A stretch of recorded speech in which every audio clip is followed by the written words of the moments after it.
As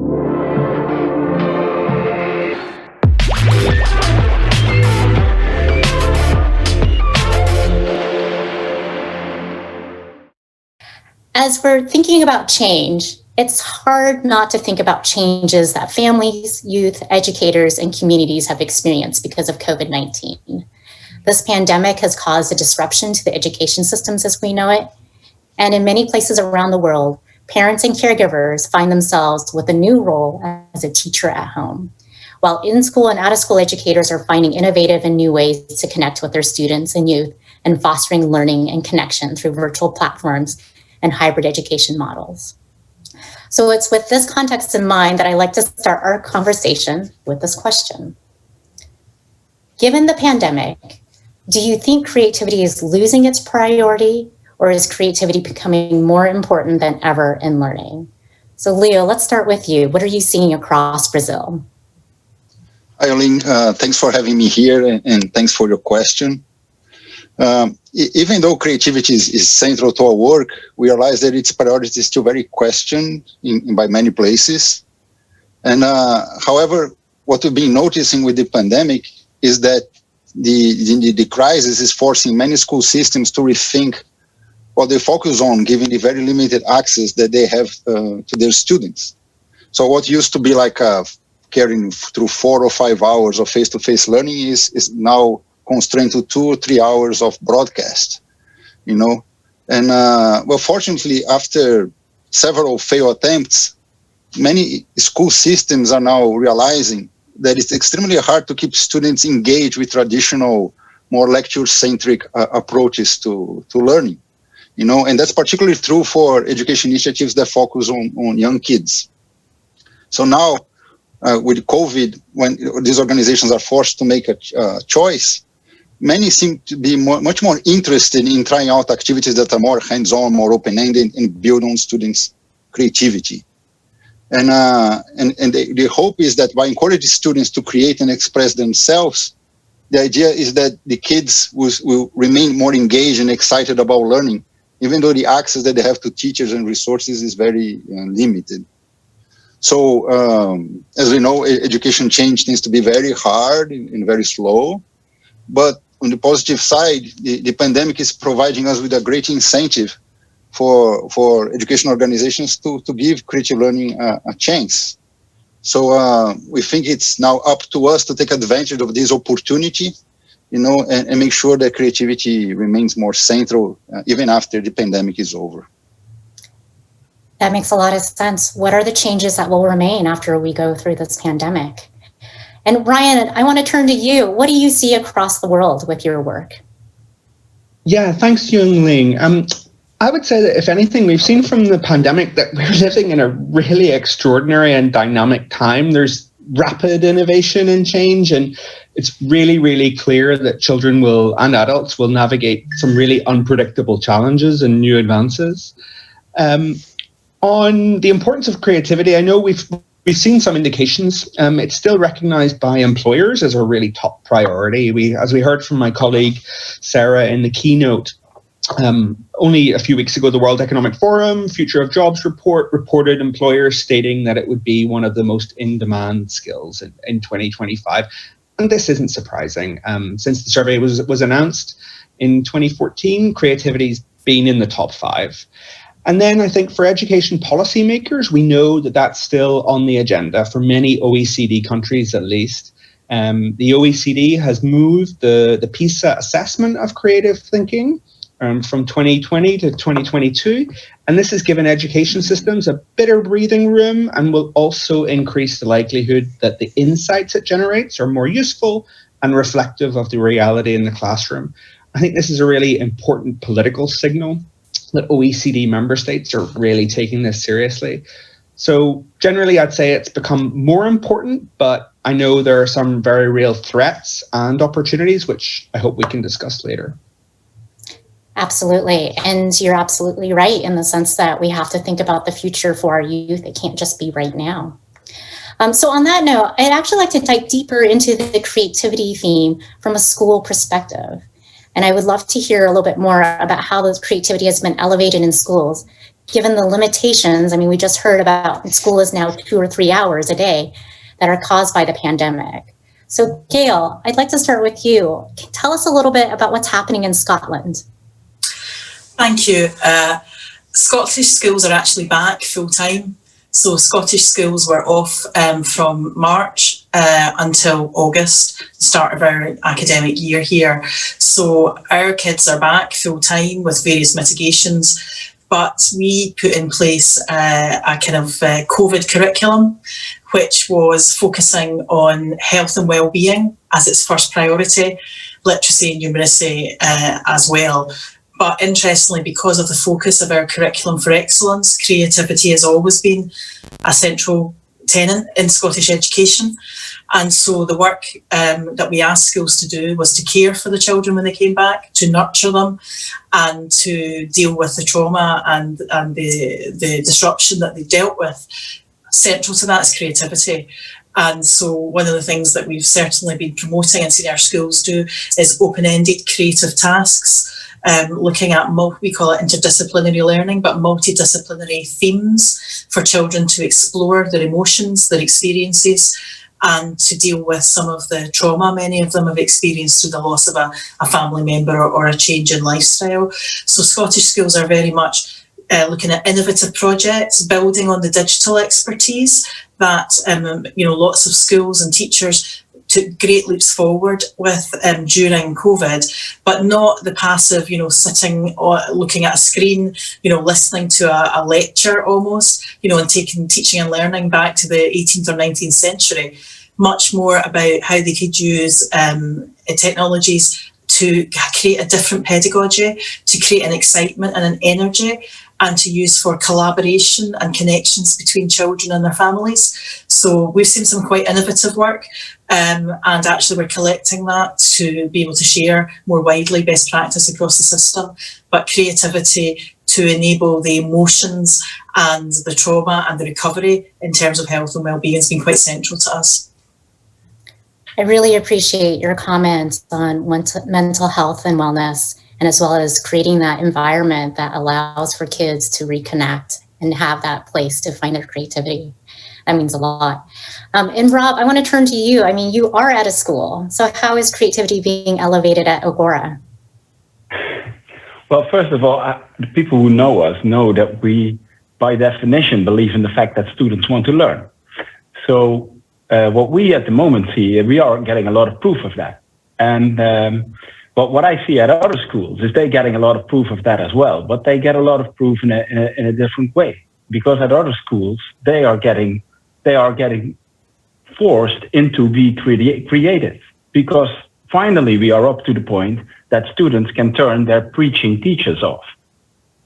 And when you can turn your preaching teacher off, then you as a teacher have to become creative to be engaging. So I think these are exciting times which get schools into a creative mode instead of in that old preaching mode that for instance, Gayle was talking about just before. So what we see at Agora is that we can't turn off this creativity with children. We had to close our school in last spring. And so we sent out an email to all kids and to all the parents that, well, we have to close after the weekend. So on next Monday, we will take a day for the team to look and prepare for how to approach education starting next Tuesday. Please give us one day. And the cool thing during that day was that all of my co-workers started to getting emails, to get Google Hangout invitations by the students. So these kids, we couldn't turn them off. They were just proceeding with what they were doing normally in our school. And what they were doing that day was learning us how to connect with them when they were at home. So we thought that we were in a meeting to investigate how to connect with students and get them into learning when they are at home. But meanwhile, they were telling us the same things. So we have to listen to these kids. They are the solution. They have the solution. And as long as we don't start preaching, but ask them what they need, what their needs are, then we all are in this creative move. And then we can solve any problem. And I think we are doing that. And for us, the most difficult time was when the school went back to being open again. That was more difficult than getting closed, because being open, there were people who are having doubts. Should I go to school? Is it dangerous to get in the train? And stuff like that. That was far more difficult for us than close. It is a difficult time right now, right? Yeah. But I love what you said, and I saw a lot of heads nodding on this panel about kids are creative by nature. You cannot turn it off, and really put them in the place of being the teacher. That's a great. Yeah. And they can. The great thing now is that they can turn these preaching teachers off. That's the great thing. That means that these preaching teachers have to change. That's the benefit of COVID. Well, so actually, I'd like to turn the conversation a little bit to the parents and caregivers. We've spoke about the youth and the teachers. This pandemic has given parents and caregivers an up-close view of how their children are learning. And oftentimes, parents and caregivers are worried that they're either not doing enough or that their kids will fall behind. So I'd like to turn to my colleague, Dorie. And what have you learned through Remake Learning Days, and what would your advice be to parents and caregivers? Thank you, Yuling. First of all, parents, caregivers, take a deep breath, breathe, inhale, exhale, and know you're doing okay. And okay is good enough in this moment. Listen, with Remake Learning Days and Remake Learning Days across America, we have had the good fortune to work with the Global Family Research Project and survey caregivers, youth attendees, so pre-K through 12th graders, and event hosts. And we found out through the hands-on learning events that we produce, it's important for youth to learn with an adult next to them. The adults don't have to know everything, and the adults don't have to lead the effort, but when pre-K through 12th graders are at a Remake Learning Days event with a caregiver, with a grandparent or an uncle or a parent, they enjoy the experience more. They are more engaged in the learning, whatever that might be, and they tend to succeed and grow more. So when schools or libraries or museums reach out and engage with the whole family, then that's very impactful to the learner. So that's just something to know and to hold on to and hear that, oh, the youth, the young people appreciate the adults in their lives and the caregivers or the parents, grandparents, aunts, uncles being beside them. And in these COVID times, we may not be going to the library or to the museum or to a learning center with our kids, but we're learning together at home. So perhaps your child is baking with their grandparent.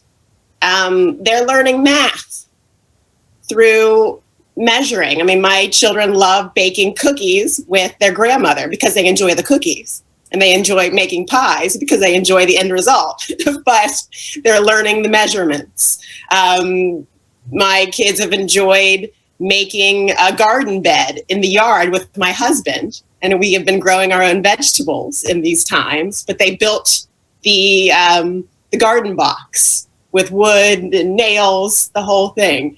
So again, measuring, math, science, growing our own vegetables. So parents and caregivers know that just being around your young people, they are learning from you, you are learning from them, and they are appreciative of you. Yes, and I think, one of the things that I'm hearing from you is parents and caregivers need to have that same confidence to jump a little bit into the unknown and get creative and be right aside. It's okay if you don't know the answers, right? It matters that you're engaged. So I'd like to turn to Rob a little bit on this question, but from a different angle. What would you say to parents who say, my child is falling behind? Yeah, well, I think children can't fall behind per definition. A child can only be behind if you compare it with a group or with other individuals. But what we need to realize is that people in a group have different ages, different backgrounds. Their life is, they live in different circumstances, and they also have different needs. So because of that, their personal growth is non-comparable by default. And we see that even with twins developing themselves in other ways, which you can't compare. And so for parents who think that their kid as a student is behind, I can only agree with that if we are talking about teaching to the test. You can be behind on teaching to the test. And you can also be behind on forgetting the information from the test the day after the test. But what we need to keep in mind is that learning isn't about learning to the test. It's about personal growth. It's about remembering stuff. It's about remembering lifelong lessons. So only those things really, really matter, not the teaching to the test. Most of that you forget the day after. So I think even a student can never be behind in personal growth or in learning lifelong lessons. And what we need is teachers to learn to challenge that every individual student, we should challenge every teacher to challenge that individual student to grow a little bit every day. And that's far more essential than comparing children with each other. And that's how creativity grows as well. If we know that every child is creative, then we just need to help them create more. And they will grow, and they will never fall behind on their own growth. You know, it's so much about that journey, isn't it? And about that individualized learner profile. It makes a lot of sense. You know, I want to turn to Ryan and Gayle and ask a question. You know, on that note, also what we heard from our keynote speaker, Sarah Pucci, about the critical role that creativity plays in solving problems, increasing confidence, making meaningful connections. You know, as you look ahead, what gives you hope or worry about the centrality or the central role of creativity in education? Wow, that's a big one, I'd say. I'll start with worry and then move to hope. I think, well, firstly, the pandemic has really created, obviously, the largest disruption of education systems in history. So I think there's a real danger that education systems will regress. There's obviously we're in a time of increased need. There's huge learning loss. There are now access challenges to education, quality challenges. But I think there are two very real threats which are ultimately related to political will within education systems. Is education itself going to be prioritized? And within that, will skills such as creativity be prioritized? I think on the first, governments at all levels, national, provincial, municipal, they're going to be facing resource constraints, and any new normal is going to prioritize public health, economic revitalization, social protection, which are all undoubtedly really critical. But to best enable today's and tomorrow's learners, it's really important that policymakers avoid making decisions today, which will create future problems. So I think there's a big risk in a time of competing political priorities and attention that investment in education will decline. We know that some countries have already proposed cuts, including some as high as 45% to education budgets, which is huge. So at this really strange time when education systems actually need more resourcing, there's going to potentially be less political bandwidth and attention and resources. And then secondly, on threats, I'd say it relates to how much skills such as creativity will be prioritized. We have seen a bit of regression in this space. There's been, a cut to curriculums to focus on core subjects such as literacy and numeracy. And in some cases, we've seen those cuts affect creative subjects such as art, music, design, and drama. However, I'm optimistic. For two main reasons. One, there are signs that countries are kind of waking up to these threats. We saw last month that there was a global education meeting, and that had some really positive commitments to increase and maintain spending, skills development, particularly on SEL as well. But the big question is whether or not these commitments will be honoured. We at the Lego Foundation are really proud to be an active member of the Save Our Future campaign, which is calling for budgets to be protected and increased, alongside demanding that young people are equipped with 21st century skills. So that's been a really, really nice coalition. So we've seen this mobilization coming together. And then, strange, we now know that radical change in education is possible. We've seen systems, teachers, and parents kind of step up and embrace new environments and tools. And we've also seen the power of playful and engaging approaches in stimulating learning and skills development. As we saw in our report we published earlier this year, creating systems, there are already many pioneering countries such as Scotland, which have been really driving a creativity agenda across their education systems. And I don't think that it's a coincidence that these systems, such as Scotland, which we heard about earlier, have also been doing some really interesting work in response to COVID. And I'm sure we'll hear a little bit more about that. So I think now countries recognize that there is also an opportunity to reform, that now is the chance to imagine learning and modernize education systems. So in summary, I guess, in both tackling the threats and the opportunities, what's really needed is champions to stand up for skills such as creativity. We at the Lego Foundation are only one voice in this space, and we really are keen to work together as educators, parents, businesses, civil society, to really engage civil decision makers at all levels of the school system to ensure that right now creativity is both prioritized and fostered. This is a really critical moment to reform our education systems and reimagine learning. We should not squander this. A good reminder, this can be looked at as a unique opportunity to make the changes that we've been talking about. And Gayle, I saw you nodding your head, and I want to hear more about how creativity is happening and will remain in Scotland. Yeah, just kind of echoing the wise words there of Ryan, who, like a foundation we work with in Scotland, and it's a great partnership. For me, if I start again, teacher like, I'll start with a worry. My worry, resonates very much with what Ryan was saying, but also one of the things we've seen, our schools have been back now about 10 weeks, is I'm really worried about the capacity of our school leaders. Our school leaders, our educators, our innovators are having to deal with things none of us could have imagined, and particularly around health and safety and guidance and risk assessments and all those things are, that are absolutely essential, but are wearing down the innovation and creativity and the space for school leaders and the school teams to focus on creativity, to focus on innovation, on pedagogies. And, for all we're really lucky with the workforce we have and the focus we have in our curriculum here, I'm really worried that some of the most innovative and creative thinkers in the field, are they still going to be on their feet at Christmas?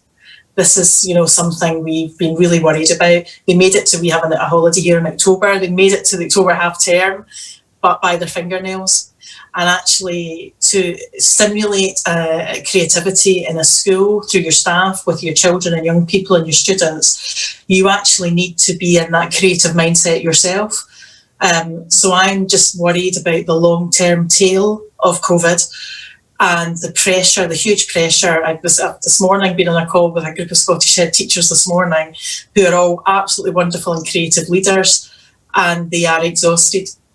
And they're saying their teams are exhausted. So I think there's something about, the kind of adrenaline rush when schools returned, and about, making sure we nurtured and looked after our young people and were creative and innovative.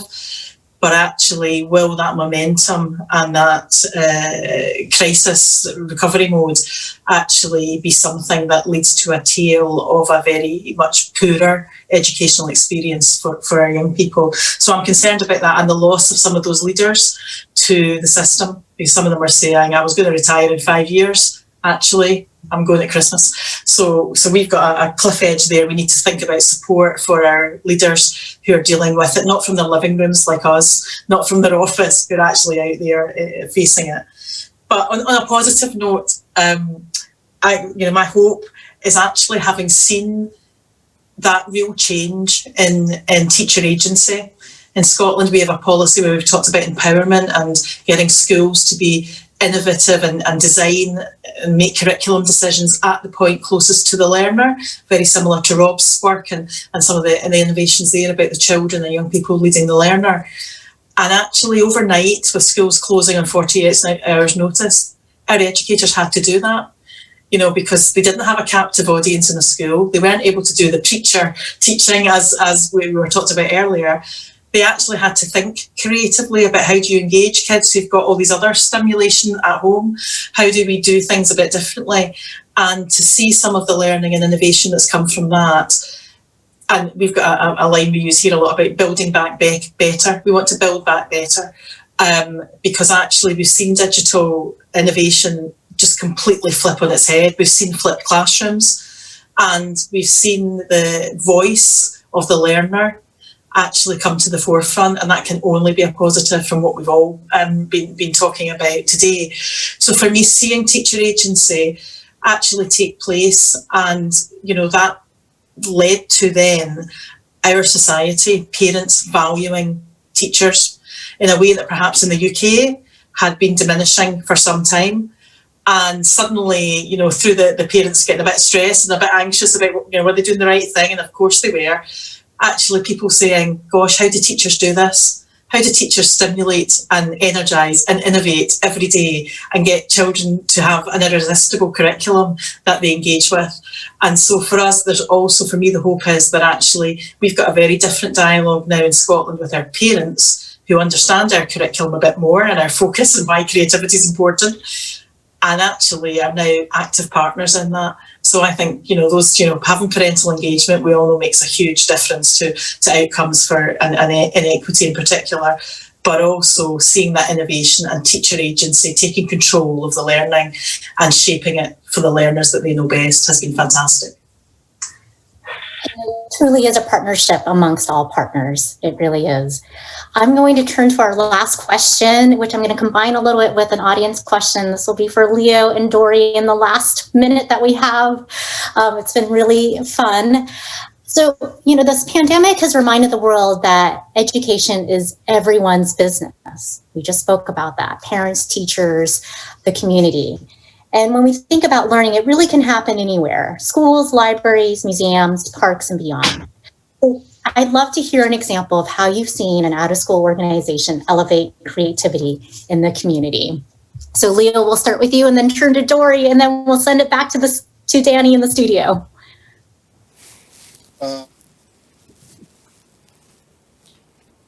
Hands-on face-to-face learning. So in the pandemic, they really had to rethink their practices and do their best working at a distance. And that's quite challenging in Brazil, especially because many people do not have good access to the internet or computers. So the connectivity issue, it's a big one for us. And so in order to cope with this challenge, different organizations are trying different things. Some of them started creating little kits and sending them home so that kids could build on their own and then try to run activities via WhatsApp, to bring everybody together. Some museums like the Oscar Niemeyer Museum, which is one of our largest, start providing online activities and workshops inspired by their artists in their collection. And our organization, the Brazilian Creative Learning Network, we end up creating a portal called Creative Learning at Home. It can be accessed via going to creativelearningathome.org. And there you can find lots of activities that can be implemented using craft materials, recyclables, and old toys, and whatever things you might have available at home. So people are trying different things, and there's no one solution fits all. And we love to learn from what the others are doing, in this panel and from the audience too. Yeah, and Dorie, in the last 10 seconds, what do you have to add? We also have creative learning at home here in Pittsburgh and across the United States. So very similar. Everything Leo is saying, I +1 or I echo. Practically, we have some organizations like libraries and maker spaces who have erected hotspots. So they're encouraging families to come and park in their parking lots to utilize internet. and Wi-Fi for their children and for themselves. So that's a practical level, and it creates creatively. We have organizations sending kits, science kits to families and youth, maker kits, art kits, as Leo was saying, and either families can pick them up at the organization or the organization is delivering those kits to families. And they don't necessarily have to have connectivity and be connected and watch or do on Zoom or Google Meets, but they can just open the box or the kit, read the instructions, and create for a whole week with everything they've been given. So thanks to out of school time organizations for also jumping in to this. Absolutely. And, thank you to all our panelists today and our speakers and all the examples you've elevated in the community and across the world. This gives me a lot of hope for the future.